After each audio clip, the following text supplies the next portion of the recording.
Hi all, welcome back to my channel. This is Bhavani. నేను first time mushroom biryani try చేశానండి. అయితే 200 grams mushroom తీసుకొని దాన్ని బాగా వాష్ చేసుకొని ఇలా కట్ చేసేసుకున్నాను.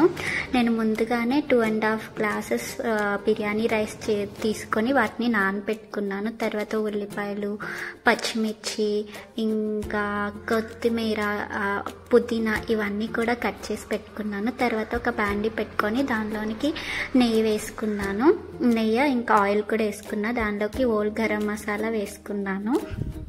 వేసుకొని అది కాసేపు వేగాక అందులోకి ఉల్లిపాయలు, కట్ చేసి పెట్టుకున్న పచ్చిమిర్చి, ఇంకా కొత్తిమీర, పుదీనా ఇవన్నీ యాడ్ చేసుకున్నాను. వీటన్నిటిని కూడా బాగా కలుపుకొని మగ్గించుకున్నాను. అవి మగ్గాక 1 టీ స్పూన్ అల్లం వెల్లుల్లి పేస్టు, తర్వాత ఉప్పు, కారం, పసుపు అన్నీ కూడా వేసుకున్నాను.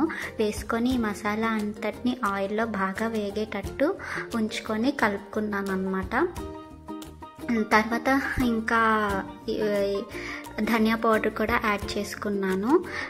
ఈ మసాలా అంతా బాగా వేడయ్యి నూనె పైకి తేలాక మష్రూమ్ ముక్కల్ని కూడా వేసుకున్నాను. మష్రూమ్ ముక్కల్ని ఆ మసాలాలో బాగా కలిసేటట్టు కలుపుకున్నాను. కలుపుకొని దానిలోనికి ఈ మష్రూమ్ నుంచి కొంత వాటర్ వస్తుందండి. దాన్ని వాటర్ వచ్చే వరకు మగ్గించుకోవాలి. ఒక 5 మినిట్స్ లిడ్ పెట్టుకొని మగ్గించుకున్నాను. చూసారు కదా, వాటర్ వచ్చింది.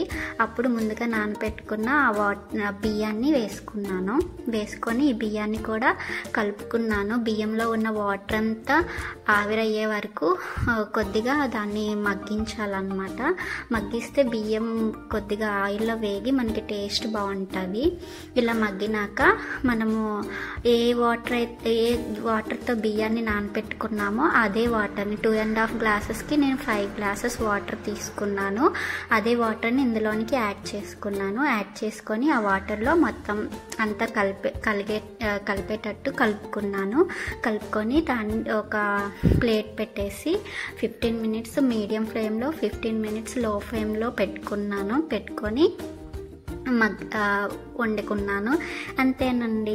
ఇదిగోండి బిర్యానీ పొడి పొడిగా ఎంత టేస్టీగా రెడీ అయిపోయిందో. Thank you.